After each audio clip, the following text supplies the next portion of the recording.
Kami na ngayon ang nasa kulungan. Kanilang kaso ay pare-pareho lang.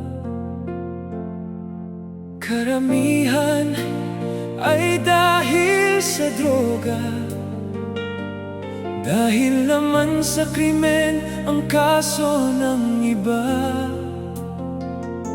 Ilan sa kanila ay aking natanong kung paano at bakit sila nakulong. Sabi nila nagtulak sila ng droga dahil sa pagnanakaw naman ng iba.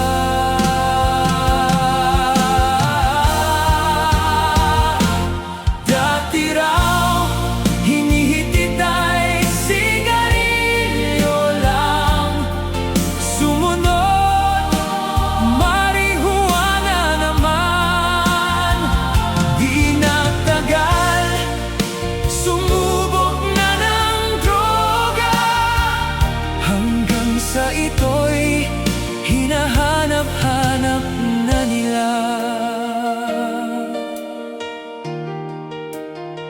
Yan ang napapala pag barkada ay masama. Iyong matututunan masasamang gawa.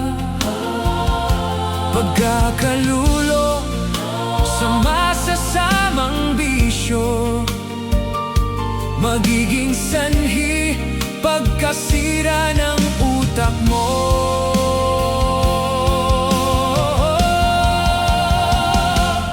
Dati raw hinihitid ay sigarilyo lang, sumunod marihuana naman.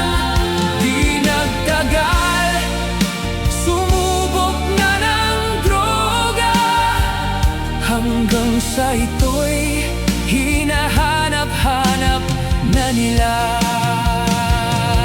Heto ang tanda kapag lulong na sa droga, maitim at malalim paligid ng mga mata. Nagtatakis ang mga ngipin, may humpak na pisngi at nanunuyo ang mga labi. Sana naman mahalin mga buhay natin, dahil ang buhay ay ang Diyos ang nagbigay sa atin. Sa Kanya'y humingi